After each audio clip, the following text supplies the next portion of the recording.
"You're nothing but a burden, Mom. Always have been."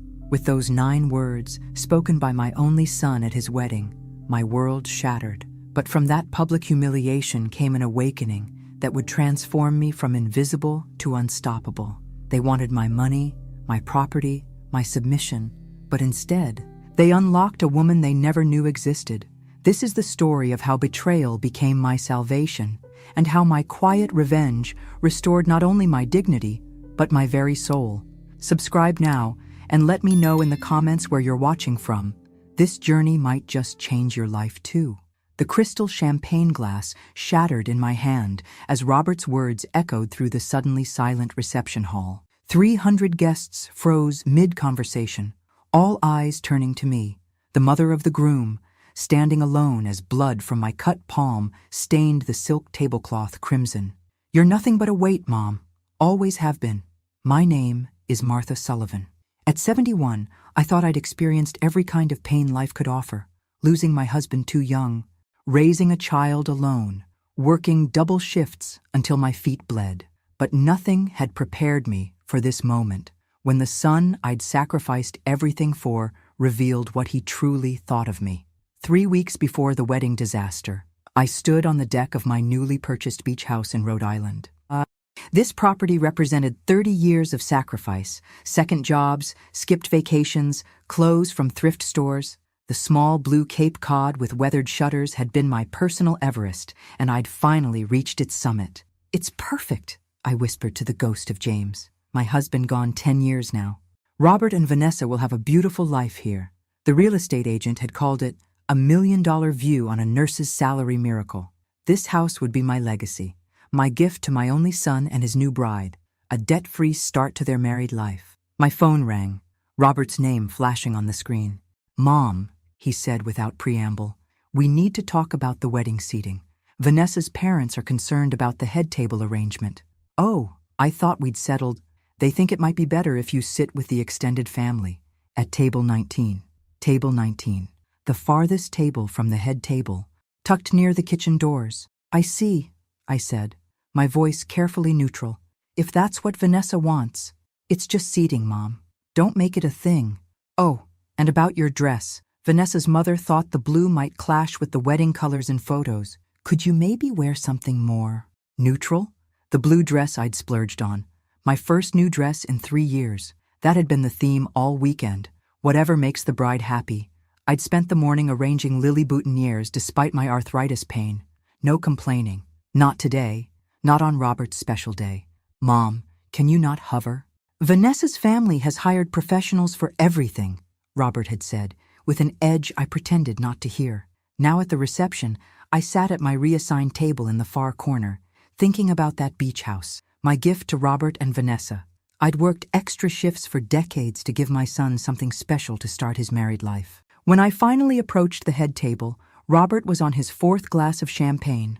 "Robert, honey," I said softly, "I wanted to share a little Sullivan family tradition.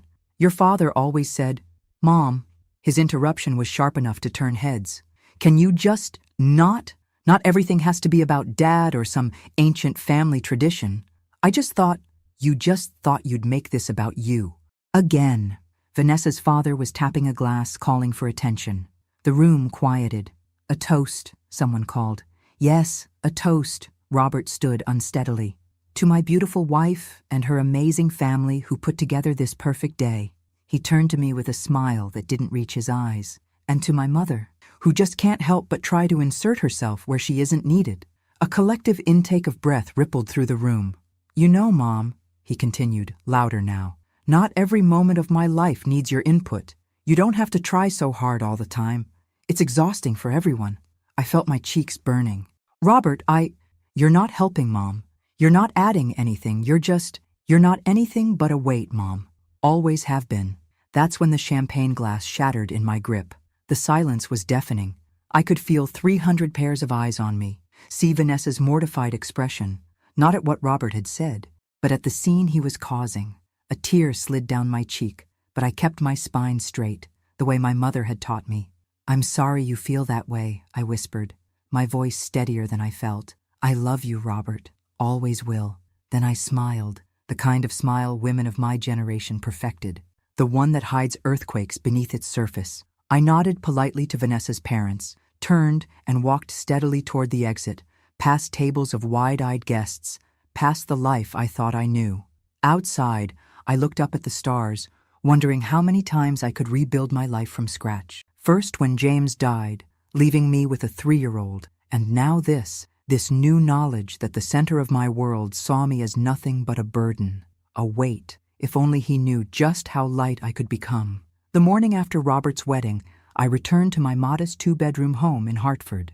The silence felt almost like relief after yesterday's emotional storm. I hung my beige dress in the closet, knowing I'd never wear it again. Some clothes carry memories too painful to revisit. My routine resumed, as if nothing had happened. Monday morning, I drove to Oak Ridge Senior Living Center, where I volunteered 3 days a week. After 40 years of nursing, caring for others was woven into the fabric of who I was. "Martha, how was the wedding?" Nancy, the receptionist, asked as I signed in. "Beautiful," I replied with my practiced smile. Everything was just beautiful. "Is that a cut on your hand?" she asked, eyeing my bandaged palm. "Just a little accident with a champagne glass. Hazards of celebrating." I spent the morning reading to Mr. Abernathy, who was losing his eyesight but still loved John Grisham novels, and helping Mrs. Wilson write letters to her grandchildren. Their genuine gratitude provided comfort in its simplicity. When I returned home, the answering machine was blinking. My heart leapt. Perhaps Robert was calling to apologize. I pressed play. "Mom, it's me." His voice sounded strained. "Vanessa and I have been talking, and with the honeymoon and then settling into the new place, we won't be able to make Thanksgiving this year. I know you were planning something, but it's just not going to work. Sorry." The message ended abruptly. No mention of the wedding incident, no acknowledgement of the hurt, and now Thanksgiving, the 3rd family holiday in a row they'd canceled. I sat at my kitchen table staring at the phone. The silence of my home suddenly felt less like peace and more like abandonment. The doorbell rang, startling me. Ellen Henderson from next door stood there, holding a casserole dish. "Tom and I are having a little dinner tonight. Nothing fancy, just some friends. We'd love if you'd join us." For a moment, I considered it. The Hendersons had been kind neighbors for years. But Robert's words echoed. "You're not anything but a weight." "That's very sweet, Ellen, but I'm quite tired from the wedding weekend," I said. "Another time?" After she left, I wandered into my home office where I kept the family albums. I pulled one from the shelf, Robert's childhood years. There he was at 7, missing his front teeth in his school picture. And at 10, proudly holding the science fair trophy I'd helped him earn, staying up late for weeks after my hospital shifts. There were photos from every school play. I'd never missed one, even driving through snowstorms to be there. Pictures from fishing trips after James died, trying to fill both parental roles. Christmases where I'd worked extra shifts to ensure presence under the tree, even in the lean years. The contrast between these memories and yesterday's public humiliation was jarring. Had my devotion been nothing but an annoyance to him? The phone rang. I answered, hoping against hope. "Martha, it's Sarah from the book club. We missed you last week." "I'm sorry. I had wedding preparations," I said. "Of course. How was it?" "Lovely," I lied. Everything was lovely. After hanging up, I realized I couldn't remember the last time I'd done something purely for myself. Book club had been my one indulgence, and I'd missed 3 meetings in a row helping with wedding details. I walked to my bedroom mirror. When had those lines appeared around my eyes? When had my hair become this silver gray? Somewhere along the way, I'd become invisible, not just to Robert, but to myself. The setting sun cast long shadows as I opened my closet. Pushed to the back was a box of James's things I'd never been able to part with. Inside was his watch, his favorite sweater, and a small velvet box containing the pearl earrings he'd given me on our 10th anniversary. "You're the strongest woman I know, Martha," he'd said then. "Don't ever forget that." I put the earrings on and looked in the mirror again. Behind the tired eyes of a woman who'd been told she was a burden was someone else, someone who had survived loss, raised a child alone, cared for countless patients, and kept going when it would have been easier to give up. The phone rang again. This time it was my attorney, Mr. Patterson. "Martha, just confirming our appointment tomorrow to finalize the transfer paperwork for the beach house. Robert mentioned he and Vanessa would be joining us." "Yes," I said, touching one of the pearl earrings. I'll be there. As I hung up, I thought about the beach house, my final gift to the son who saw me as nothing but a weight. The irony wasn't lost on me.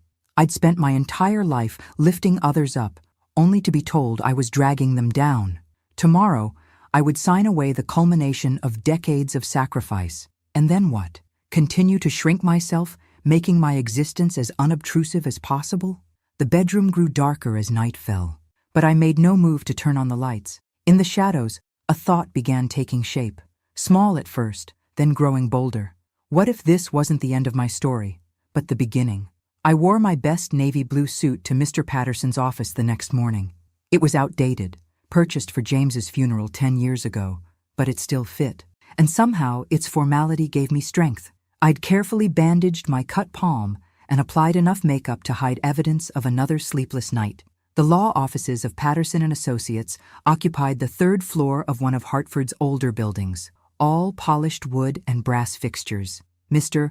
Patterson had handled our family's modest legal matters for 30 years. He'd drawn up James's will, helped with Robert's college loan paperwork, and now he would transfer ownership of my beach house, my life savings in real estate form, to my son. "Martha, good to see you," Mr. Patterson said, rising to greet me. "You're early. Robert and Vanessa haven't arrived yet." "I wanted a moment to review the paperwork myself," I explained. He nodded, shuffling through a folder. "Martha, about the wedding." "It's water under the bridge," I interrupted, not wanting his pity. "Is it?" His eyes studied me carefully. "Martha, I've known you for 30 years. I was there when James passed. I've watched you sacrifice everything for Robert. And after what happened at the wedding, I have to ask, are you certain about this transfer? The beach house represents your retirement security." "I have my pension," I said reflexively. And my home is paid off. This is a substantial asset. Once transferred, it's gone. Irrevocable." He leaned forward. "Given recent events, perhaps a trust with conditions might be more prudent." The idea of attaching strings to my gift felt manipulative. Robert was just stressed about the wedding. It wasn't really him speaking. Mr. Patterson didn't look convinced, but led me to a sunlit conference room with documents ready for signatures. I settled at the large table, spreading out the papers before me. The property deed, transfer forms, tax documents, all waiting to make official the giving away of my dreams. The beach house had been my personal goal for over 30 years. I'd first seen it during a rare weekend away with a nursing colleague. A small, weathered Cape Cod with blue shutters, perched on a bluff overlooking the Atlantic in South Kingstown, Rhode Island. I'd fallen in love with its wraparound porch and the sound of waves crashing below. Someday, I'd promised myself, and I'd worked for that someday, picking up holiday shifts when other nurses wanted time off, brown bagging lunches while colleagues ordered takeout, driving the same Volvo for 20 years. Last year, when the house finally came on the market again, I'd been ready. The down payment represented every extra penny I'd saved since James died. The mortgage was manageable with my pension, though it meant no travel or luxuries in my retirement years. Worth it, I'd thought, picturing Robert and Vanessa starting their family there, my future grandchildren building sandcastles on the beach below. I was so lost in these thoughts that I almost missed the sound of familiar voices in the hallway. The door to the adjacent conference room must have been left ajar, because Robert's voice carried clearly into my room. "Is this going to take long? I have a meeting at 2. "Stop rushing," came Vanessa's voice. "This is important. Once we have the deed, we need to move quickly with the realtor." A chill ran through me. "Realtor? I still think we should wait a few months before selling," Robert said, his voice lower. "It might look suspicious." "Why wait? The market is hot right now, and that real estate agent said we could get at least 30% above what your mother paid. That's enough for the down payment on the house in Westport and a decent honeymoon." I sat frozen, my hand clutching a pen so tightly my knuckles whitened. "She'll be hurt if she finds out we're selling it immediately," Robert said, though he didn't sound particularly concerned. Vanessa laughed, a sound I once thought charming, but now sent ice through my veins. "She won't find out. Besides, what's she going to do with all that money anyway? She's almost at retirement age. This way the house benefits people who can really enjoy it." "You're right," Robert agreed. "And we need to start planning for her future care. That senior living place we saw last month has reasonable rates for the state-subsidized wing." "Exactly. The beach house money will set us up, And we won't have to worry about supporting her later. She never has to know, Robert said. She'll sign today, we'll make the right appreciative noises, and by summer, we'll be in our new place. I couldn't breathe. The documents before me blurred as tears filled my eyes. And think how much we'll save when we move her into that state home, Vanessa continued. The beach house basically pays for our future and solves your mom problem in one go. My mom problem, Robert repeated with a chuckle. That's one way to put it. I must have made a sound because their voices suddenly stopped. I gathered the papers with trembling hands and moved silently to the door. Mr. Patterson was coming down the hallway. Martha, are you all right? You look pale. I'm not feeling well, I managed to say. I need to reschedule. Please let Robert know I had to leave.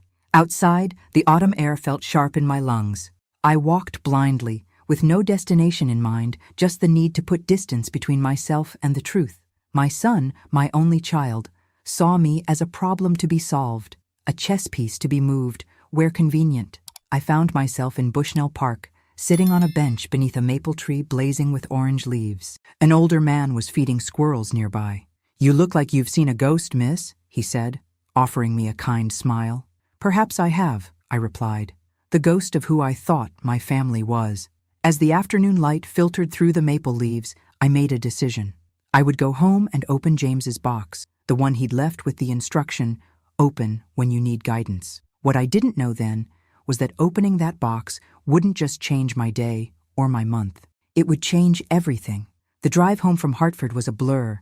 Traffic lights, stop signs, other cars. They all passed in a haze as Robert and Vanessa's words echoed in my mind. Mom problem. State home. She never has to know. My house looked different when I pulled into the driveway. Smaller somehow, as if it too had diminished in importance. For 30 years, this modest colonial had been my anchor, the place I'd raised Robert, the keeper of our family memories. Now it felt like just another asset they were waiting to liquidate. I made myself a cup of tea, adding a splash of the brandy James used to favor. My hands were still shaking. The call came as I knew it would, Robert's name flashing on my caller ID. I let it go to voicemail. Mom, where did you go? Patterson said you weren't feeling well. Call me back. We need to reschedule about the house. Of course, that's what concerned him. The house. I walked upstairs to my bedroom closet, pushing aside winter coats and old dresses to reach the back corner. There it was, a simple cardboard box sealed with packing tape. For Martha, written in James's neat engineer's handwriting. Beneath that, his final instruction to me. Open when you need guidance. How many times had I stood here over the past decade, fingers resting on that box, only to turn away? I told myself I was being strong, that I didn't need to reopen old wounds. Now I wondered if I'd simply been afraid of facing a future without the compass of his love. I carried the box to the bed, slicing the tape with scissors. The first item inside was an envelope with "Read me first" written across it. I opened it with trembling fingers. My dearest Martha. James's familiar handwriting blurred through my tears. If you're reading this, I'm gone, and you're facing something that's brought you to your knees. I know you, my love. You wouldn't open this unless you truly needed to. First, let me tell you what you already know, but may have forgotten. You are the strongest person I've ever known. When we met, I thought I was the capable one, the provider, the protector. How wrong I was. Your quiet strength has been the foundation of our family. Your resilience taught me what courage really means. Now, for what you don't know. I've kept a secret from you, my only secret in our marriage. Not out of deceit, but out of love. You remember when my company went public in '85? I told you I sold my shares to pay for Robert's college fund. That wasn't entirely true. I sold half of them.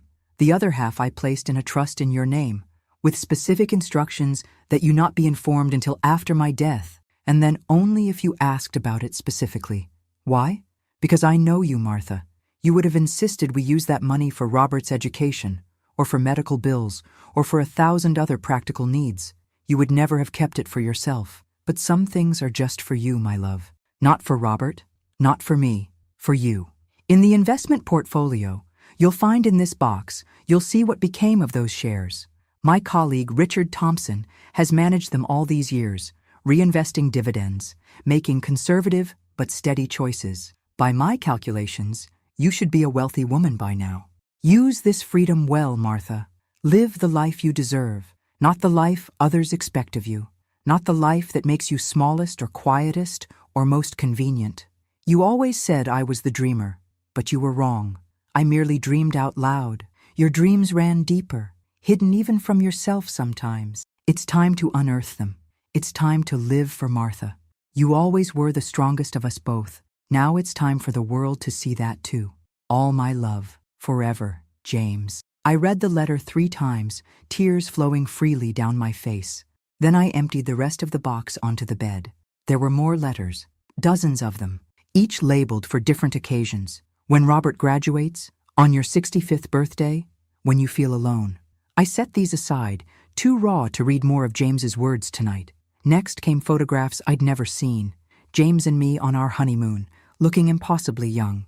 The 3 of us at the lake house we used to rent each summer. These weren't the posed portraits that made it into our family albums, but candid shots capturing genuine moments of joy. And beneath it all, a thick manila envelope from Thompson Financial Advisors. With shaking hands, I opened it.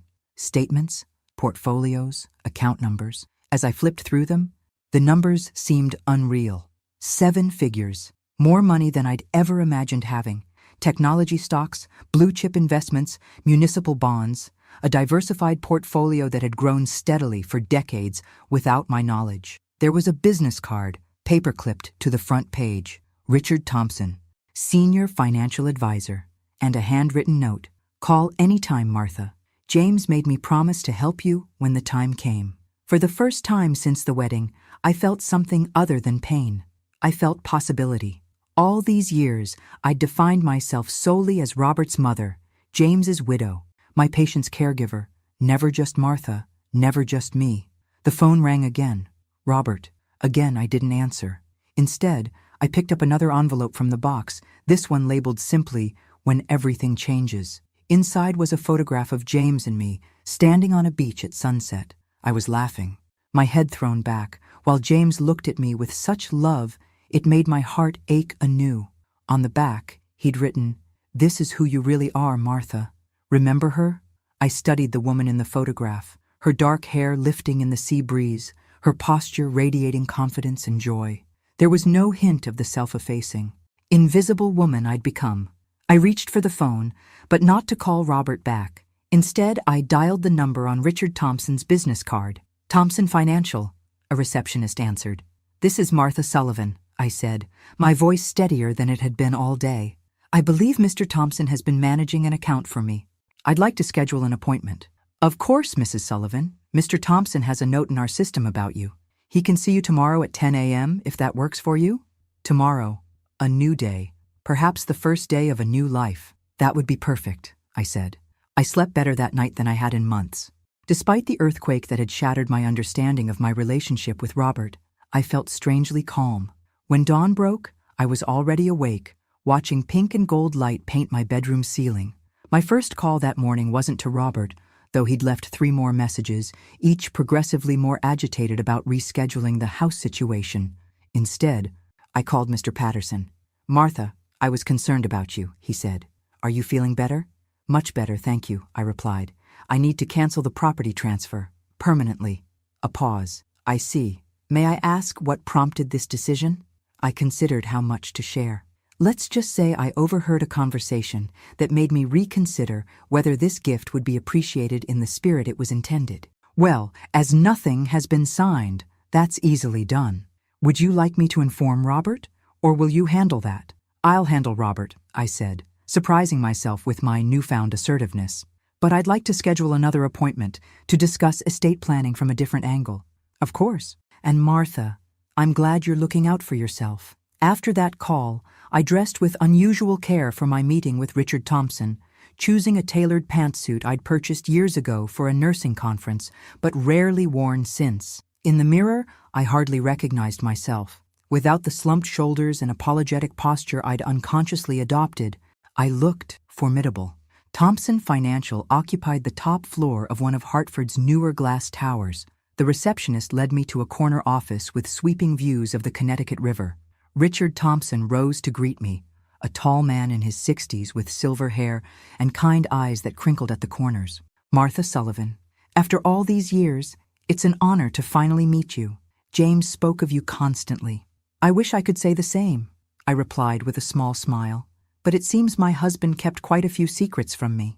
Only one, really, Richard said, gesturing for me to sit, and he felt terrible about it. But he was adamant this money be preserved for your future, not Robert's education, not his medical bills, not any of the emergencies he knew you'd prioritize over yourself. He opened a leather portfolio on his desk. As of yesterday's market close, your portfolio is valued at $4.2 million. The number knocked the breath from me. That can't be right. James's initial investment was substantial, and I've been rather conservative in managing it. Over 30 years, even moderate returns compound impressively. He slid the portfolio across to me. Everything is here. Every transaction, every dividend, every growth projection. All this time, I whispered. I've been working double shifts, pinching pennies, while sitting on a small fortune, Richard finished. James knew you would. That's why he structured it this way. He wanted you to live your life as you naturally would, then have this revelation when the time was right. But how did he know when the time would be right? Richard's smile was gentle. He didn't. That's why he left it to you to open the box when you needed guidance. He trusted your instincts. I spent the next 2 hours with Richard, learning about my new financial reality. By the time I left his office, I had a clear understanding of my assets, a plan for restructuring some investments, and something I hadn't had in a very long time: options. My next stop was Mr. Patterson's law office, where I surprised him by asking for a referral. You're one of the best attorneys I know, I explained, but I think I need someone specialized in family estate management, someone who can help me navigate a complicated situation. He didn't seem offended. In fact, he looked almost relieved. I know exactly the right person. Eleanor Winters. She's a shark in a designer suit, specializes in protecting family assets, especially in contentious situations. Perfect, I said. Would you mind calling her for me? 2 days later, I sat across from Eleanor Winters in her downtown office. A woman in her 50s with a sleek gray bob and piercing blue eyes. She took notes as I explained my situation: the beach house, Robert's betrayal, my newfound financial independence. So to be clear, she said when I finished, you want to completely restructure your estate plan with specific protections in place. Yes, I want to maintain control of all my assets, including the beach house. I want to ensure I'm never dependent on my son's goodwill for my care. And I want to leave a legacy that reflects my values, not just handing everything to Robert unconditionally. She nodded approvingly. Many parents in your position would cave to guilt, even after such a betrayal. It's refreshing to see someone standing up for themselves. 2 weeks later, I received a troubling call from Catherine, the realtor who had handled my beach house purchase. Mrs. Sullivan, there's been an incident at your South Kingstown property. The security company found the back door open this morning. Nothing appears to be stolen, but some drawers were searched. I drove to Rhode Island immediately. The police had already gone, leaving only a report. When I checked the office, I discovered what was missing: the drawer containing all the original property documents. On my drive back, I stopped at a gas station and spotted Robert's BMW at the pump next to mine. He was arguing with Vanessa inside the car. I ducked into the store, watching through the window. The desperation written across their faces was clear. This was more than greed. It was panic. I called Eleanor from the parking lot. I need to understand better what's happening in my son's financial life. The next day, her investigator's report revealed an alarming story: underwater mortgages, substantial personal loans, maxed credit cards. Robert and Vanessa weren't just eager for the beach house. They were desperate. They've staked everything on getting that property, Eleanor explained. They've made financial commitments based on money they don't have. I was torn between anger at their manipulation and concern for my son. I called Richard Thompson. Richard, I need a favor. I want to create a trust fund with very specific conditions. With protective measures in place, I could now focus on my own transformation, not just in response to Robert's betrayal, but for the woman I wanted to become. On the 10th day, after what I'd come to think of as my awakening, I realized I needed more than legal and financial restructuring. I needed to rebuild myself. I found Dr. Chen through Eleanor's recommendation, a therapist who specialized in helping women reclaim their identities. When she asked what brought me to her office, I told her everything. It sounds like you're at a crossroads, she observed. After decades of defining yourself through your roles, mother, widow, caregiver, you're being asked to define yourself for yourself. I don't know if I remember how, I admitted. That's what we'll work on, she said. Not just processing the betrayal, but helping you rediscover who Martha Sullivan is when she's not sacrificing herself for others. I left that first session feeling both exhausted and exhilarated. On the drive home, I found myself following signs to the beach, ending up near my South Kingstown property. Standing there with the wind in my hair and salt on my lips, I felt something crystallize within me. No more diminishing, no more apologizing for existing, no more being a weight. It was time for Martha Sullivan to rise. 3 months can change everything, or nothing at all. In my case, it was definitely the former. February arrived with a snowstorm that blanketed Hartford in 8 inches of pristine white. From my living room window, I watched neighborhood children building snowmen, their laughter carrying through the frosted glass. 3 months ago, I might have spent the day baking cookies for them. Today, I had other plans. "You're sure about this?" Ellen Henderson asked as she drove us downtown through the slushy streets. "It's quite a change." "I'm sure," I replied, fingering my long gray hair, soon to be long gray hair no more. Ambiance Salon was warm and fragrant with essential oils. Marco, the stylist Eleanor had recommended, circled me like an artist contemplating a blank canvas. "So," he said, meeting my eyes in the mirror, "you said you want to change. What kind of change are we talking about?" "I've worn my hair the same way since my husband died 10 years ago," I told him. "Before that, I wore it the way he liked it. Before that, I wore it the way my mother thought was appropriate. I've never once worn it the way I wanted." Marco's eyebrows rose. "And how do you want it?" I showed him a magazine photo I'd torn out. A stylish silver bob with side-swept bangs, shorter in the back, angled toward the face. Modern, confident, nothing like the conservative style I'd worn for decades. "Can you do something like this?" His face lit up. "Honey, I can do better than that. I'm going to make you look amazing." 2 hours later, I emerged, transformed. The woman in the mirror looked 10 years younger and infinitely more self-possessed. My cheekbones were suddenly prominent, my eyes larger, my jawline defined. Most importantly, I recognized her, not as the Martha I'd been lately, but as the woman from the beach photograph James had kept. "Well?" Marco asked, clearly pleased with his work. "It's perfect," I said. "Absolutely perfect." The haircut was just the beginning. Over the next few weeks, I continued my transformation, inside and out. With guidance from a personal shopper at Nordstrom's, I discarded my shapeless, practical wardrobe in favor of well-tailored pieces that actually fit my body. Colors replaced the beiges and navies I'd hidden behind.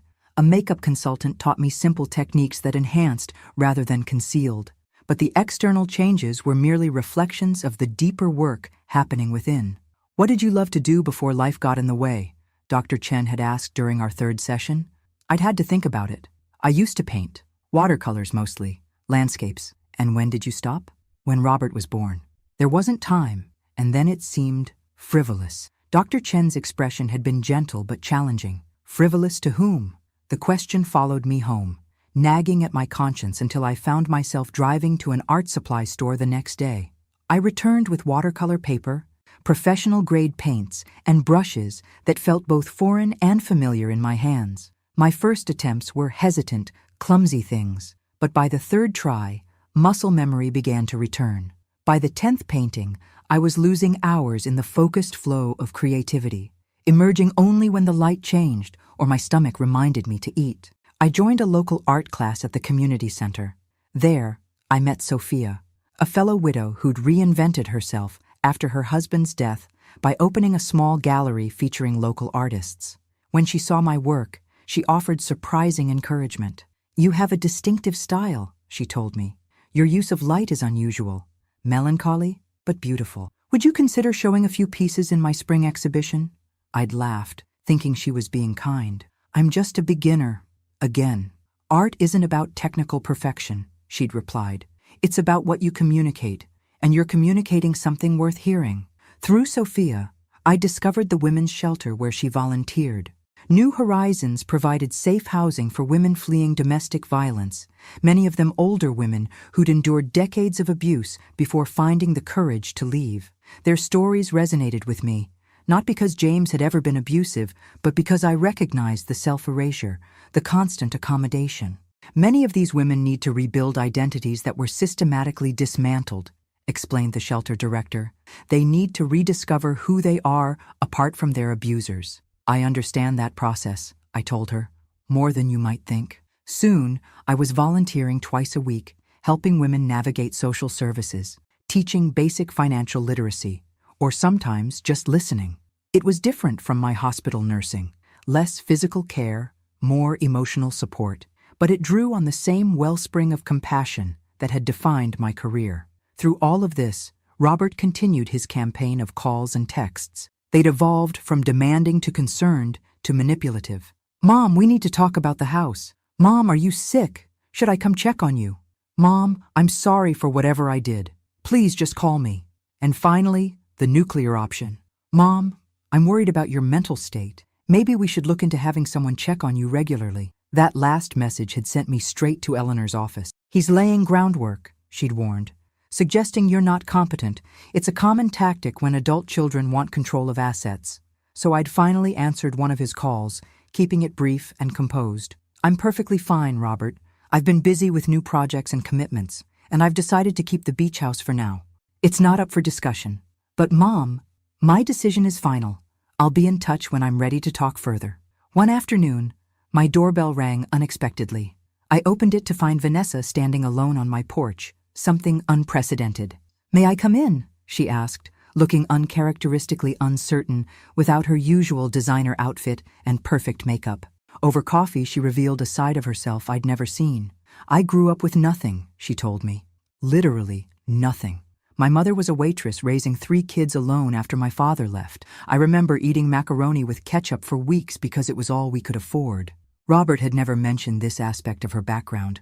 "I promised myself I'd never be poor again," she continued. The beach house wasn't just greed, it was security. For someone who grew up like I did, tangible assets mean you'll never have to choose between paying rent or buying food. I wasn't absolving her actions, but for the first time, I saw beyond the perfectly polished daughter-in-law who had built a facade as careful as my own. "Robert's in trouble, Martha. Financial troubles, yes, but beyond that too.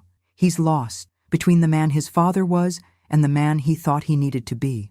After she left, I called Eleanor and made some adjustments to the trust fund I'd created. Not to give in, but to acknowledge the full humanity behind the conflict, theirs and mine. Through Eleanor, I also arranged to list the beach house discreetly with Catherine. If I decided to sell, it would be on my terms, to buyers who would appreciate it. On a cold March afternoon, I returned from the women's shelter to find Robert's BMW in my driveway. My stomach tightened, but I'd known this confrontation was inevitable. He stared at me as I approached, shock evident on his face. "Mom, you look different." "I've made some changes," I said, unlocking the door. He followed me inside, taking in other changes: the easel by the window, the colorful throw pillows, the absence of the aging family photos that had cluttered every surface. "What's going on?" he asked. "First you cancel the house transfer, then you practically disappear. Now you've—" He gestured vaguely at all of me. "Done this makeover thing." I handed him a mug of coffee. "Not just a makeover, Robert. A reclamation." "A what?" "I'm reclaiming my life, my identity. The person I was before, I became simply Robert's mother." He frowned. "Is this because of what I said at the wedding? I told you I was drunk, stressed?" "It's because of many things," I interrupted. "That was just the catalyst that helped me see clearly." "See what clearly?" "That I deserve more than to be your afterthought," I said quietly.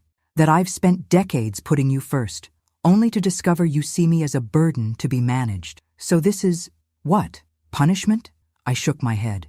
"This is growth. For the first time in decades, I'm living for myself, not as your support system, not as James's widow, but as Martha Sullivan, a woman with her own desires, talents, and worth." Robert stared at me as if I'd started speaking in tongues. "I don't understand what's happening here." "I know," I said, and for the first time, I felt a genuine pang of sadness for him. "That's part of the problem." "When will things go back to normal?" he asked, something almost childlike in his confusion. "They won't," I replied gently. "Normal has changed." April arrived with a riot of daffodils and cherry blossoms. I'd always loved spring, the promise of renewal, the lengthening days, the world shaking off winter's constraints.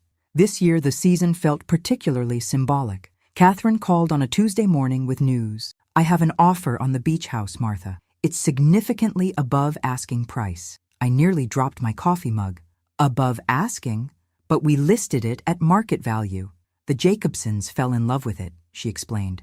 They have 3 children and have been searching for a waterfront property for years.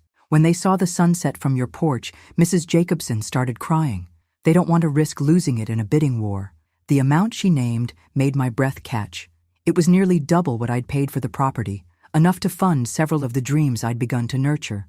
I told them you'd need 48 hours to consider, Catherine continued. They're eager but understand it's a big decision. After we hung up, I walked to my newly created studio space in what had once been Robert's bedroom. The morning light streamed through the east-facing windows, illuminating the watercolor I'd been working on, a seascape inspired by the view from the beach house. I'd planned to hang it there someday. Now I had a choice to make: keep the house as my own sanctuary, or sell it and use the proceeds to expand my horizons in ways I hadn't yet imagined. I called Dr. Chen and scheduled an emergency session. "What's holding you back?" she asked after I explained my dilemma. "Is it concern about Robert's reaction? Guilt about selling a property you once intended for him?" I considered this.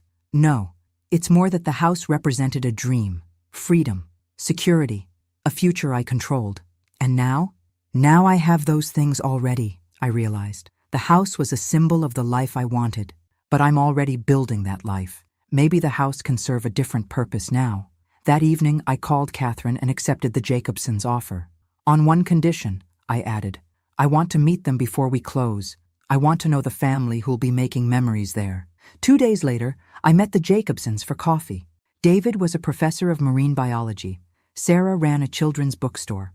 Their children, ages 10, 8, and 6, had made me cards with crayon drawings of what they planned to do at their beach. The youngest had drawn a mermaid that looked suspiciously like me, complete with silver hair. "We can't thank you enough for accepting our offer," Sarah said. "This house means everything to us. Take care of it," I told them. "Fill it with laughter and love. That's all I ask." As I drove home, I felt lighter than I had in years. The house had served its purpose, not as Robert's inheritance, but as the key to my independence. The following weekend, I attended my regular volunteer shift at New Horizons. Usually I worked with the residents directly, but today Sophia had asked me to join a planning meeting for their expansion project. "We've outgrown our current space," she explained as we gathered in the small conference room. "Too many women need our services, especially older women who've spent decades in controlling relationships." 6 of us sat around the table: Sophia, the shelter director, 2 board members, a city grant coordinator, and me. "The problem is funding," the director explained. "We've identified a perfect property, a former small hotel that could be converted to provide twice our current capacity, plus dedicated spaces for counseling, job training, and children's services. But we're millions short." "How short?" I asked. The grant coordinator named a figure that made everyone at the table sigh. "Unless we find a major donor in the next 30 days, we'll lose our option on the property," Sophia added. "It's so frustrating to be this close." I felt something stir inside me, a purpose taking shape, a path becoming clear. "What if you had a donor?" I asked quietly. All eyes turned to me. "Do you know someone who might be interested?" the director asked hopefully. "Yes," I replied. "Me." The silence that followed was broken by Sophia's incredulous laugh. "Martha, that's very sweet, but we're talking about serious money here." "I know exactly what we're talking about," I said calmly. "I've recently sold a property for a substantial profit. I've been looking for the right investment for those funds." "We couldn't possibly ask you to," the director began. "You're not asking," I interrupted. "I'm offering, but I'd like to propose something specific. Instead of just a shelter, what if we created a foundation focused on women over 50 who need to rebuild their lives? Women with decades of wisdom and capability who just need resources and support to reclaim their independence?" The spark in their eyes told me they understood immediately.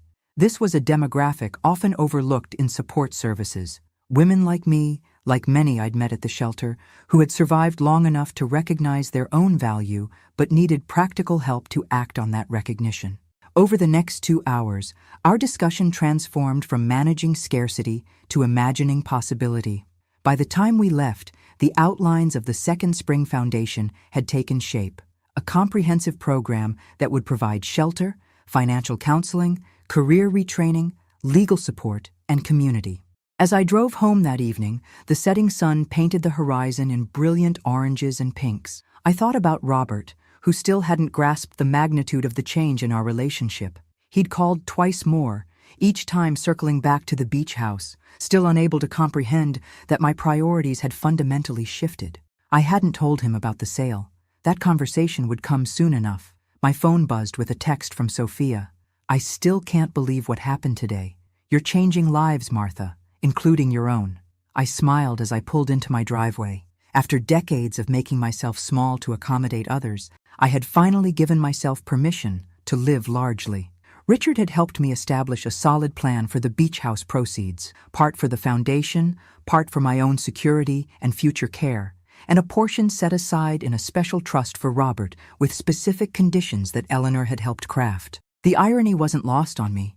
Only by refusing to be diminished had I discovered how much I had to give. The aroma of roasting turkey filled my house as I arranged a centerpiece of autumn flowers and miniature pumpkins. Thanksgiving had always been my favorite holiday, a celebration of gratitude without the commercial pressures of Christmas. But this year felt different, charged with an energy that was both exciting and nerve-wracking. For the first time in 3 years, Robert and Vanessa were actually coming. Their acceptance of my invitation had surprised me, but not as much as their sudden availability after years of being too busy to make the trip.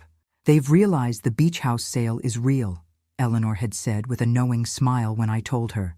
"They want to assess the situation, see if they can salvage anything from their plans." The doorbell rang precisely at 4 o'clock. Robert was nothing if not punctual, a trait he'd inherited from James. I smoothed my burgundy cashmere dress, checked my reflection once more, and opened the door with a genuine smile. "Happy Thanksgiving," I said, welcoming them inside. Robert's double-take was subtle but unmistakable. In the 7 months since his last visit, my transformation had continued. The confidence I'd found internally now radiated outward. "Mom," he said, awkwardly leaning in for a hug, "you look, well." Vanessa hung back, her smile tight as she handed me a bottle of wine. "Your home looks different." "I've made some changes," I replied, accepting the bottle. "Come in, the others should be arriving shortly." Robert froze halfway through removing his coat. "Others? I thought this was just a family dinner." "I've expanded my definition of family," I explained, hanging their coats in the closet. "The Hendersons are coming? My neighbors? You've met them before? And Sophia from the foundation and Mr. Patterson. A few other friends." Robert and Vanessa exchanged a look I pretended not to notice. This wasn't the intimate setting they'd expected, one that would allow them to corner me about financial matters. "Why don't you relax in the living room while I finish up in the kitchen?" I suggested. "There's wine open on the coffee table." As they moved toward the living room, I heard Vanessa's whispered, "She redecorated everything. Even your father's chair is gone." The familiar leather recliner had indeed been replaced by a pair of elegant armchairs that better suited the room's new aesthetic. I'd donated James's chair to a veteran's home where I knew it would be appreciated, after carefully preserving a few items with sentimental value. The rest I'd released, making space for my evolving life. The doorbell rang again, heralding the arrival of the Hendersons, followed quickly by Sophia and her partner Helen. Mr. Patterson arrived with a homemade pecan pie, and 2 of my new friends from the art class completed our gathering. Dinner was a lively affair. Around my expanded dining table, conversation flowed easily.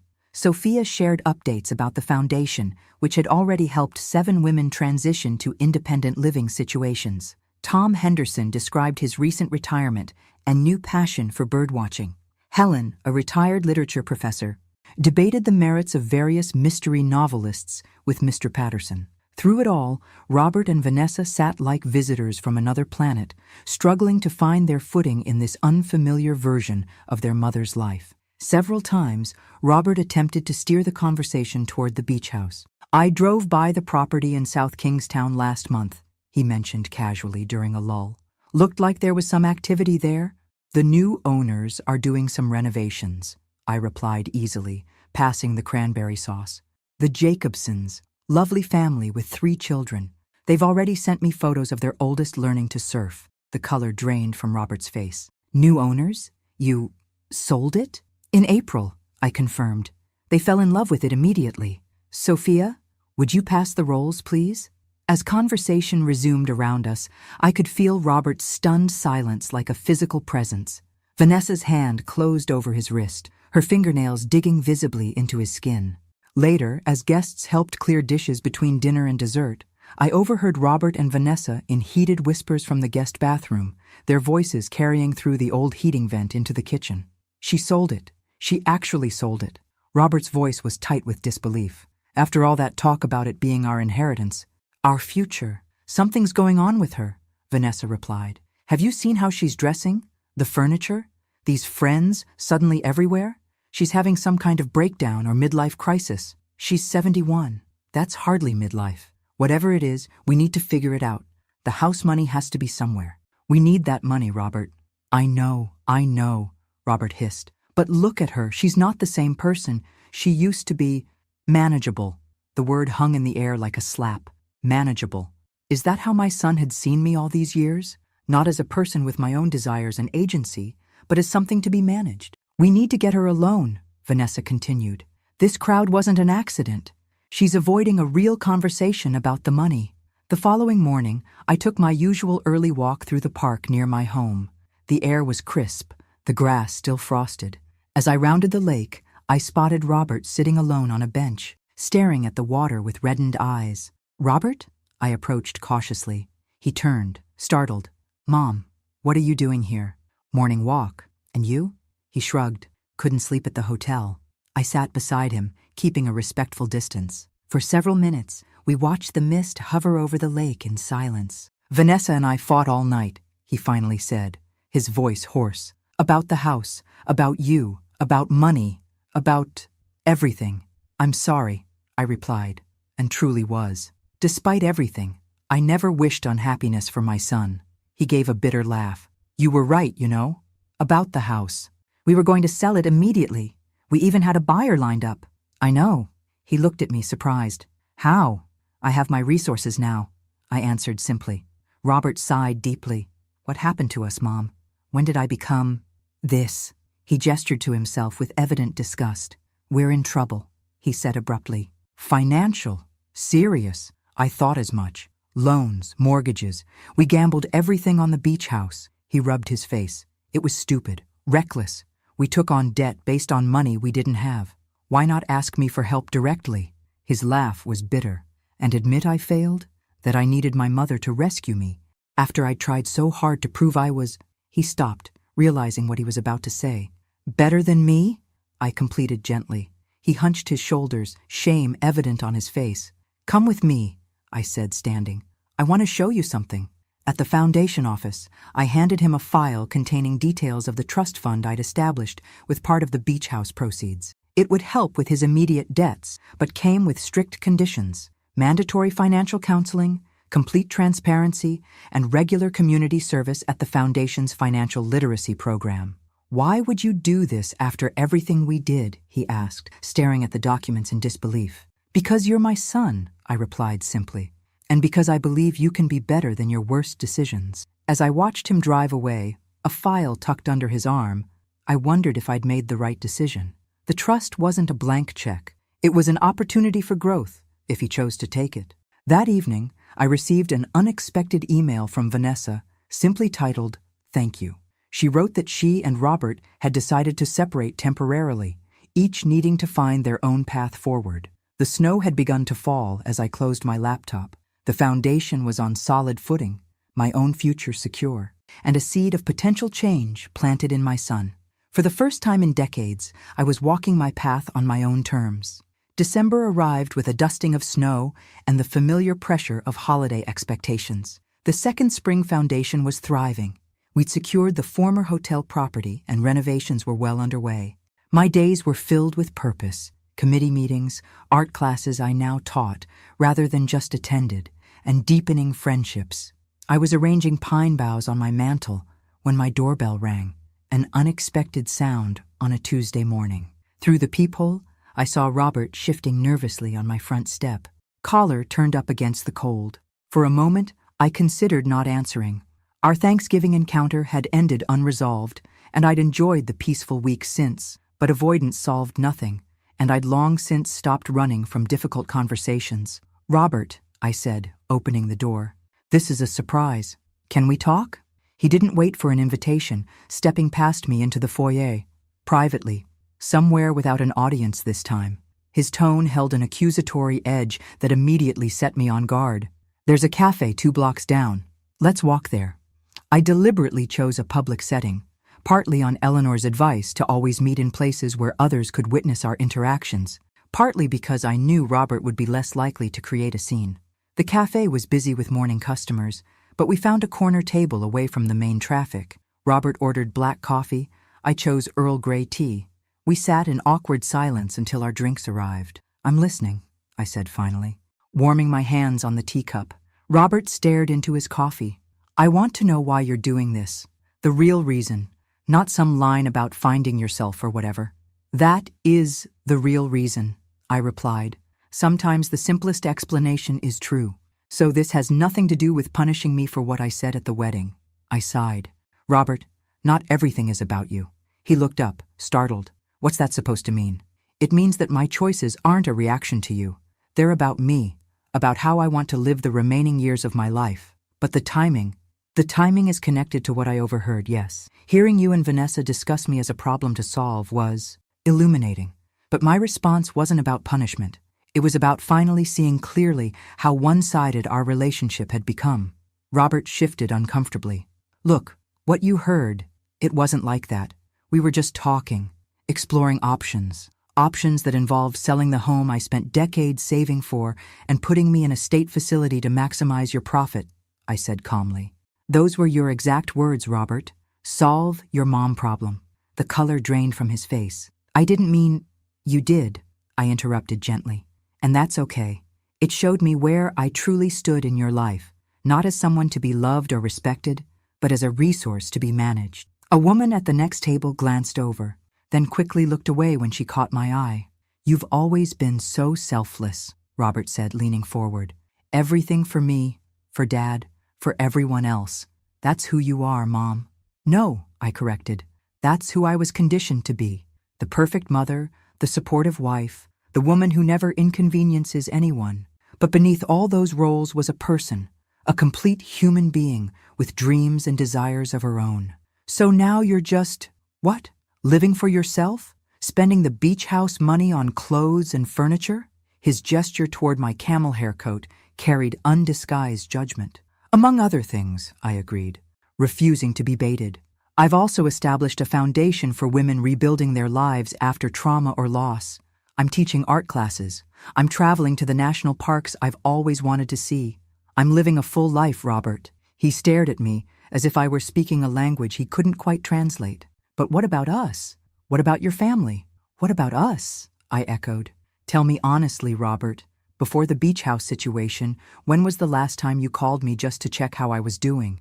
Not to ask for something, not out of obligation, but because you genuinely cared about my happiness?" The silence that followed was answer enough. "I still love you," I said more softly. "You're my son. Nothing changes that. But love without respect isn't healthy for either of us. So that's it? You're just moving on?" There was genuine bewilderment in his voice. "I'm moving forward," I corrected. "And you're welcome to be part of my life, my real life. Not the convenience I represented before, but only if you can see me as a whole person, not just your mother."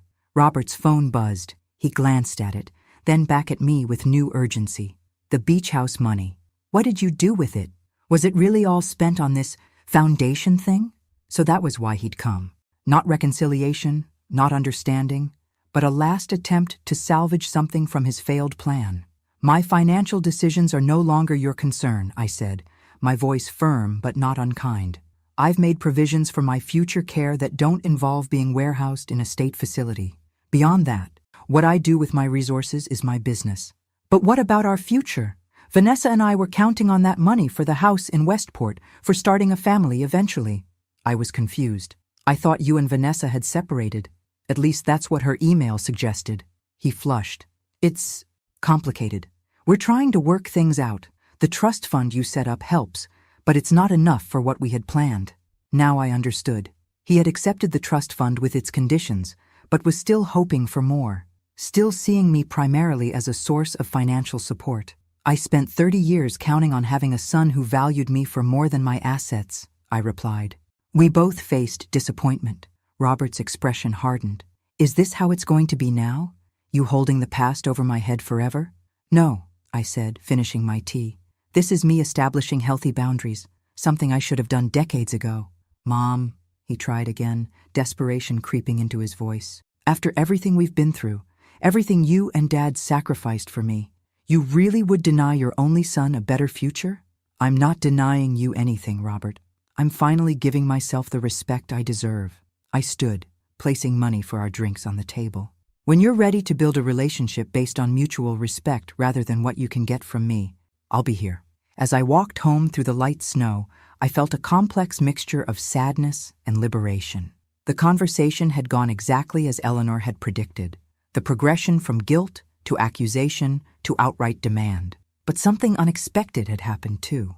For the first time, I'd faced Robert's manipulation without crumbling, without that instinctive maternal urge to smooth things over at my own expense. I'd held my ground, maintained my boundaries, and walked away with my dignity intact. The snow was falling more heavily now, transforming the familiar streets of my neighborhood into something magical and new. Like my life, I thought, recognizable in its outlines, but utterly transformed in its substance. I was also starting to consider a more significant change. Yesterday, I'd seen a lovely cottage for sale in coastal Maine. Perhaps it was time for a fresh start in a new place, somewhere without the weight of old memories.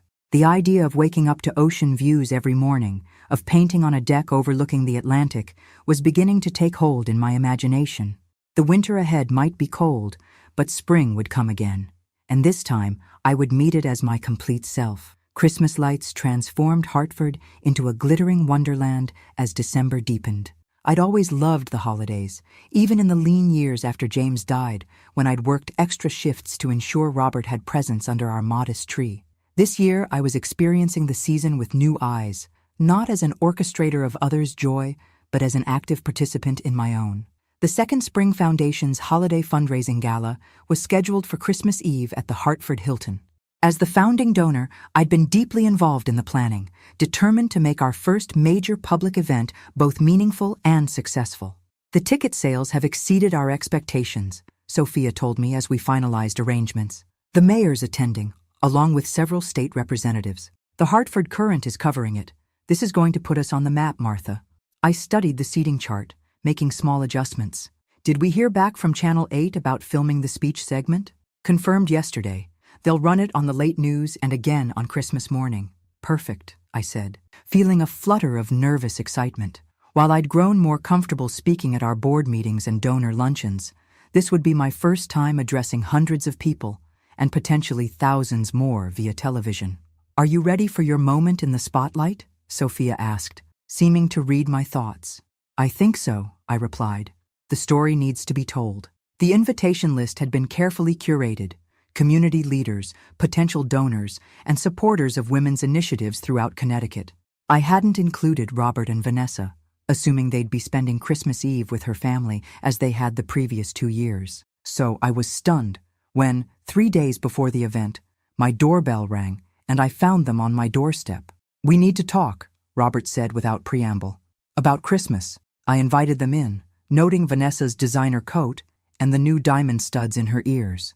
Clearly, their financial situation wasn't quite as desperate as Robert had implied during our cafe conversation. We've decided to accept your invitation to the gala, Vanessa announced, settling onto my sofa as if granting me a favor. What invitation? I asked, genuinely confused. For your foundation thing on Christmas Eve, Robert clarified. At the Hilton. I hadn't sent them an invitation. In fact, I deliberately avoided mentioning the event during our last conversation. How did you hear about it? I asked carefully. Dad's old friend Richard Thompson mentioned it, Robert replied. We ran into him at the club yesterday. He seemed surprised we weren't involved with your project. Richard, of course. He'd been so supportive of my transformation, but he still saw Robert as James's son, the natural continuation of his friend's legacy. James and Richard had been colleagues for 30 years, and Richard had watched Robert grow up. He wouldn't have understood the complexity of our current relationship. It's a fundraiser, I said neutrally. for the foundation's new building renovation. And apparently, half of Hartford's elite will be there, Vanessa added. The perfect opportunity to make amends, don't you think?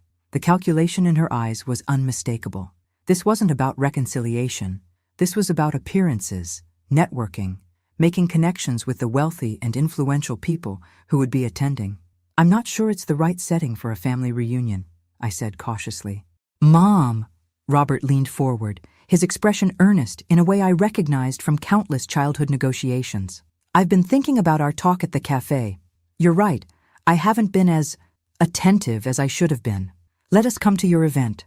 Let me support this new chapter in your life. I studied my son's face, looking for sincerity beneath the performance. There was something there, perhaps not the full recognition I'd hoped for, but a glimmer of understanding that things had changed irrevocably between us.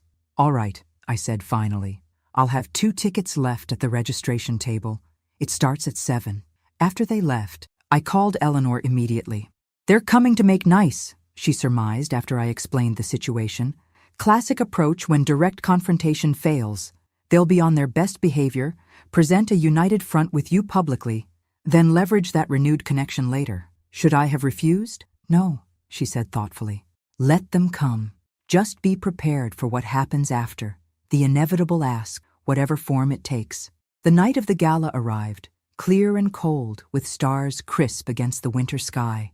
I wore a gown of deep emerald silk, a color I'd never have chosen in my previous life, but that now felt perfectly right against my silver hair and the simple pearl pendant James had given me on our 25th anniversary.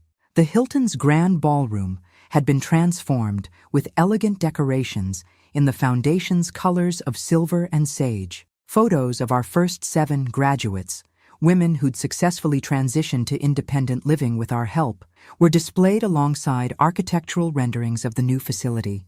I circulated through the growing crowd, greeting guests, accepting congratulations, introducing our board members. Out of the corner of my eye, I spotted Robert and Vanessa arriving, both impeccably dressed and immediately scanning the room to identify the most important attendees.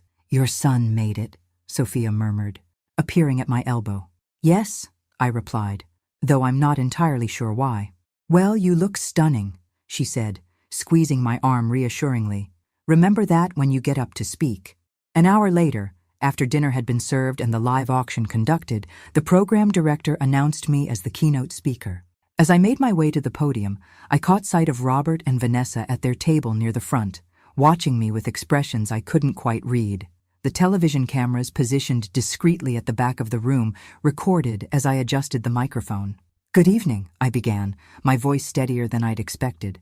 My name is Martha Sullivan, and at 71, I'm embarking on the most meaningful adventure of my life. The room quieted, hundreds of eyes focused on me. We call our foundation Second Spring because we believe it's never too late to bloom again, even after the harshest winter. Many women reach my age having spent decades putting others first, their children, their spouses, their parents, their communities. They've shaped their identities around service and sacrifice, often at the expense of their own dreams. I paused, letting my gaze sweep across the room. There's nobility in that sacrifice, but there's also danger, the danger of becoming invisible, even to yourself, the danger of allowing others to define your worth based solely on what you can provide them, the danger of becoming, in someone else's words, nothing but a weight. From the corner of my eye, I saw Robert stiffen. Vanessa placed a restraining hand on his arm. My own journey toward reclaiming my identity began with painful words spoken in a moment of unguarded truth, words that forced me to confront how thoroughly I'd erased myself in service to others' needs and expectations. As I continued, sharing the story of the Foundation's creation and our vision for the future, I was careful never to identify Robert directly or reveal the specific details of our estrangement. This wasn't about public shaming. It was about transforming personal pain into communal purpose. Each woman who comes to us has a unique story, I concluded, but they share a common challenge, learning to value themselves after years of being devalued. At Second Spring, we provide not just shelter and practical resources, but the radical message that it's never too late to become the author of your own life. The applause was immediate and thunderous. As I made my way back to my seat, Dozens of hands reached out to touch my arm, to offer congratulations, to share whispered stories of their own mothers or sisters or friends who needed exactly what we were offering. I didn't look at Robert and Vanessa's table. This moment wasn't about them. It was about the women we were helping and the community we were building. Later, as the event wound down and guests began to depart, they finally approached me. "Quite a speech," Robert said, his expression unreadable. "You've become quite the public speaker." "Thank you," I replied. "The cause matters to me." "It was very inspiring," Vanessa added with a smile that didn't reach her eyes. "We'd love to talk more about how we might support your foundation, perhaps over brunch tomorrow?" Before I could respond, the mayor approached, eager to discuss potential city support for our initiative. By the time I turned back, Robert and Vanessa had moved toward the exit. As I watched them leave, I felt an unexpected sense of resolution.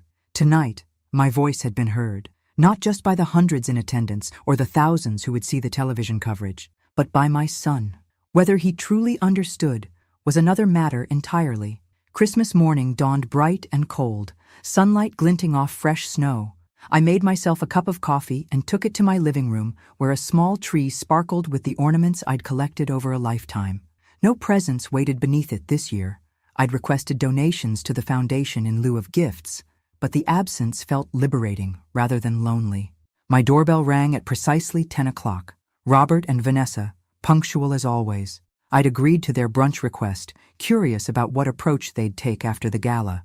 "Merry Christmas, Mom," Robert said, presenting a small, elegantly wrapped package as they entered. "You look festive." I'd chosen a red cashmere sweater and simple black pants. Festive indeed, compared to the utilitarian holiday outfits I'd worn in years past. "Thank you," I replied, accepting the gift with genuine surprise. I wasn't expecting anything. "Well, you're still my mother," he said with a smile that almost reached his eyes. Some traditions shouldn't change. I invited them into the dining room, where I'd prepared a simple spread of quiche, fruit salad, and cranberry muffins. The table was set with my good china, not because I was trying to impress them, but because I'd decided months ago to stop saving my beautiful things for special occasions that never came. "Your speech last night was quite impressive," Vanessa commented as she served herself. "Everyone was talking about it. The foundation seems to be gaining real momentum." "Yes," I agreed. "We've helped 23 women in just 6 months, and the new facility will triple our capacity." "It's quite an accomplishment," Robert said, studying me with newfound curiosity. "Dad would be proud." The mention of James caught me off guard. "I think he would," I agreed softly. We ate in relative harmony, discussing neutral topics: the unseasonably cold weather, a mutual acquaintance's new grandchild, the film they'd seen the previous week. It was the kind of polite conversation we might have had at any point in the past decade. Pleasant, but ultimately hollow. As I cleared the plates for coffee, Robert cleared his throat. "Mom, about last night, seeing you on that stage, hearing everyone's response to your work, it made me realize how much I've underestimated you." I paused, genuinely surprised by what sounded like authentic recognition. "All these years," he continued, "I've thought of you in one way, as my mother. I never really saw you as a whole person with your own dreams and capabilities. That's a common pattern in parent-child relationships," I said carefully, pouring coffee into my grandmother's delicate cups. "We get locked into roles that can be hard to transcend." "Well, I want to transcend them," Robert said with sudden intensity. "I want us to have a new relationship, a better one. Last night showed me what's possible for you, for us." Vanessa nodded encouragingly. "We've been doing a lot of thinking since our last conversation, about respect and boundaries and everything you talked about." Their sincerity seemed genuine, yet something felt rehearsed about this sudden awakening. I sipped my coffee, giving myself time to consider their words. "I appreciate that," I said finally. "A healthier relationship would mean a lot to me." "Great," Robert said, exchanging a quick glance with Vanessa. "Because we have an idea we wanted to run by you, a way to support your foundation while also strengthening our family bonds." There it was, the inevitable ask Eleanor had predicted. "I'm listening," I said. "Vanessa and I think the foundation would benefit from having a family presence on the board," Robert explained. "Someone who shares your values but brings different skills to the table. I could help with the financial planning, investment strategy, that sort of thing. And I could handle media relations, public communications, Vanessa added eagerly. Last night's coverage was good, but with my PR background, we could really elevate the foundation's profile. I studied their expectant faces, recognizing the strategy at work. Unable to access my resources directly, they were now attempting to position themselves within the structure I'd created, where they'd have influence, connections, and eventually, control. It's an interesting suggestion, I said neutrally. The board does make all financial decisions for the foundation. Their expressions brightened at what they perceived as an opening. The thing is, I continued, our bylaws require board members to demonstrate a history of commitment to women's issues and a personal understanding of our mission. It's not just about professional skills. Well, I'm your son, Robert said, as if that credential spoke for itself, and Vanessa and I are both committed to supporting your vision. Since when? The question slipped out before I could soften it. Robert blinked. What? Since when have either of you demonstrated commitment to women's empowerment or financial independence? What personal connection do you have to our mission of helping women reclaim their identities after years of erasure? The silence that followed was heavy with unspoken realities. Neither of them had shown the slightest interest in these issues until they'd realized the beach house money had been channeled in this direction. Perhaps we could start by volunteering, Vanessa suggested, recovering first. Learn more about the day-to-day work before considering board positions. It was a reasonable pivot, and in another context I might have embraced it. But the calculation behind their sudden interest was too transparent to ignore. I think that's a conversation for another time, I said gently. Today is Christmas. Why don't we just enjoy being together without agenda? Robert's jaw tightened almost imperceptibly, but he nodded. Of course, you're right. We moved to safer topics for the remainder of their visit, but the easy rapport of brunch had evaporated. When they rose to leave an hour later, there was a stiffness in Robert's demeanor that spoke of thwarted expectation. At the door, I handed him a small box wrapped in simple silver paper. Merry Christmas, Robert. You didn't have to, he began, then stopped himself, accepting the gift with a puzzled smile. Open it now, I suggested. I'd like to see your reaction. He unwrapped it carefully, revealing an old velvet jeweler's box. Inside lay a faded photograph, Robert at about 7 years old, sitting on James's shoulders at the beach, both of them laughing in the summer sun.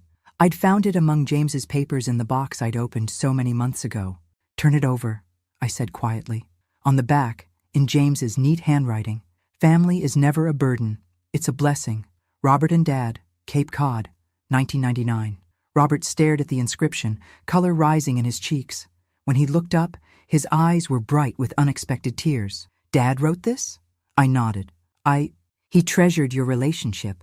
So did I. For the first time in our difficult year, I saw a crack in Robert's carefully maintained facade. A glimpse of genuine emotion rather than strategic manipulation. Mom, he began, then stopped, seemingly at a loss for words. It's okay, I said softly. You don't have to say anything right now. Just think about what it means. To be seen as a blessing, not a burden. That's what everyone deserves. As they walked to their car, I saw Robert look down at the photograph again. Vanessa was saying something, her expression impatient, but he didn't seem to be listening. I closed the door and returned to my living room, curling up in one of my new armchairs with a book I'd been wanting to read. Outside, snow began falling again, soft flakes drifting past my window. The unopened gift from Robert and Vanessa sat on my coffee table. I would open it later. For now, I was content with the small seed of awareness I might have planted, not through accusation or demand, but through a simple reminder of what family should mean. Whether that seed would grow remained to be seen. 1 year can change everything. As I stand on the deck of my new seaside cottage, watching waves crash against the rocky Maine coastline, I can barely recognize the woman I was last December. My home in Hartford sold quickly. Too many memories there, both sweet and painful. I'd mentioned my interest in coastal properties to Eleanor during our spring review of my finances, and by summer, I was ready to make the move. This cottage, set on a small bluff overlooking the Atlantic, reminded me of the beach house I'd once saved for Robert. But this one was truly mine, chosen for me, by me, with no one else's preferences to consider. The Second Spring Foundation has flourished beyond my wildest expectations. The renovated facility opened in June, already operating at capacity with a waiting list. We've expanded our programs to include job training, financial education, and legal advocacy. Most rewarding are the success stories, women who arrived broken and defeated now thriving in new chapters of their lives. My painting has progressed too. 3 of my seascapes sold at a local gallery exhibition last month. Not for much, but enough to validate this rekindled passion. I paint every morning now, setting up my easel on the deck when weather permits, losing myself in the interplay of light and water. The phone calls from Robert grew less frequent after Christmas Day. Our conversation had shaken him more than I expected, but not enough to prompt real change. Vanessa's influence remained strong, and their financial pressures, much of their own making, continued to drive their interactions with me. By February, they'd stopped calling altogether. I heard through mutual acquaintances that Robert had taken a higher-paying position with longer hours, and that they'd scaled back their house search to something more realistic. They'd tried to access more of the trust fund I'd established, but Eleanor had held firm on the conditions. Life had simply moved on. Until today. The rental car crunched on the gravel driveway as I was finishing my afternoon tea. I recognized Robert immediately, thinner than when I'd last seen him, with new lines around his eyes that spoke of difficult months. "Mom," he said simply when I opened the door. "Robert," I replied, equally simple. "This is a surprise." He glanced past me, taking in the cozy interior of my new home. "You moved 6 months ago," I confirmed. "Would you like to come in? Or we could talk on the deck. The view is spectacular." He chose the deck, following me through the house with curious eyes. I'd furnished this place differently. Warm colors, comfortable pieces, artwork from local artists mixed with my own creations. Nothing like the traditional decor he'd grown up with. "How did you find me?" I asked as we settled into Adirondack chairs facing the ocean. "Eleanor Winters," he admitted. "I went to her office after the Hartford house sold with no forwarding address. She wouldn't give me your information directly, but said she'd pass along a message if I had one worth sending." A wry smile crossed his face. "Apparently, she's quite protective of you." "She's a good friend," I agreed, "and a good lawyer." We sat in silence for a moment, watching seagulls wheel over the water. "Vanessa and I divorced," he said finally. "It was finalized last month." I turned to study his face, seeing both strain and relief in his expression. "I'm sorry." "Don't be," he replied with surprising candor. "It was long overdue. After Christmas, things changed between us. I started seeing patterns I hadn't noticed before, how she encouraged my worst instincts, how her respect for me was tied to what I could provide." He shook his head. "Sound familiar?" I nodded, allowing him the realization without commentary. "I kept looking at that photograph you gave me," he continued. "Dad's words on the back. It made me remember things I'd forgotten, how he used to talk about you, the respect in his voice, how different that was from how I'd come to see you." The wind shifted, bringing with it the tang of salt and seaweed. I pulled my sweater closer around my shoulders. "I've been in therapy," Robert said, surprising me again. "Learning about patterns, about how children can unconsciously devalue the parent who sacrifices most for them, about how entitlement distorts relationships." "That sounds like valuable work," I said carefully, not wanting to derail whatever process had brought him here. "It is," he agreed, "but it's also painful as hell." He turned to face me directly. "I treated you terribly, Mom. Not just at the wedding or in that conversation you overheard, but for years before that, taking your support for granted, expecting your life to revolve around mine, seeing your love as an obligation rather than a gift." The directness of his self-assessment caught me off guard. This wasn't the rehearsed apology I'd half expected, but something rawer and more authentic. "The foundation," he continued, "the women you help. That speech you gave last Christmas Eve, it all made me realize how little I knew you, the real you, not just my mother, how little I'd bothered to learn." "We all have our blind spots," I offered, feeling a softening I hadn't anticipated. "Some bigger than others," he said with a self-deprecating smile. Then he reached for the leather messenger bag he'd brought with him, withdrawing what appeared to be a book. "I brought you something. Not as atonement. There's not really a gift that could serve that purpose. But as a beginning, maybe." He handed me a slim volume, cloth-bound in blue linen. The title, embossed in silver on the cover, made my breath catch. "The Weight of Words." "You wrote this?" I asked, opening it to find it was indeed a children's book, beautifully illustrated with watercolors reminiscent of my own style. "It's being published next spring," he said, a hint of pride breaking through his solemnity. "It's about a young fox who doesn't realize the power of his words until he hurts his mother with thoughtless cruelty. About how he learns that words can wound deeper than teeth or claws, but they can also heal when used with love and truth." I turned the pages slowly, absorbing the gentle illustrations and the simple but profound message woven through them. On the dedication page, he'd written, "For my mother, who taught me the weight of words and the strength of grace." Tears pricked at my eyes, not the familiar tears of hurt or disappointment, but something more complex and healing. "It's beautiful, Robert," I said honestly. "Truly beautiful. I've been working at a youth center in Hartford," he explained, "teaching writing to kids from difficult backgrounds, helping them find their voices. It doesn't pay what I used to make, but it matters in a way my old job never did." "Is that why you came? To show me the book?" He shook his head. "I came to see you, to start rebuilding if you're willing. Not to what we were before. That wasn't healthy for either of us. But to something new, something better." The sun was beginning its descent toward the horizon, painting the water in shades of gold and amber. In that moment, I thought of James and what he would make of this scene. His wife and son, separated by pain, but perhaps finding their way back to each other through hard-earned wisdom. "Would you like to stay for dinner?" I asked. "Nothing fancy, just soup and bread and honest conversation." "I'd like that very much," Robert replied. As we walked along the shore afterward, the tide coming in and erasing our footprints behind us, Robert asked about my painting, my friends, my new life. For perhaps the first time, he listened without agenda, genuinely curious about who I'd become. "Are you happy, Mom?" he asked as twilight settled over the water. I considered the question carefully.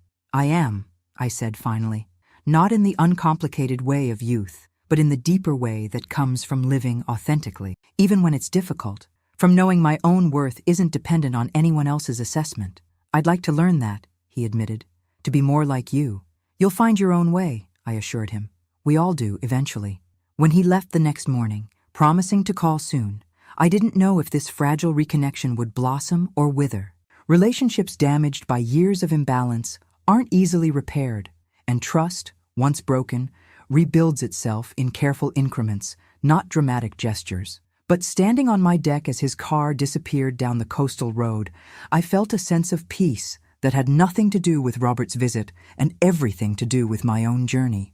Whatever happened between us, reconciliation, polite distance, or something in between, I was whole in myself, complete. I turned toward my easel, where a half-finished painting waited, a sunrise over stormy seas, light breaking through clouds. It needed work, balance, the right interplay of shadow and illumination. Like life itself, some people spend their entire existence carrying the weight of others' expectations, I thought as I lifted my brush. I had finally learned to carry only what brought me joy.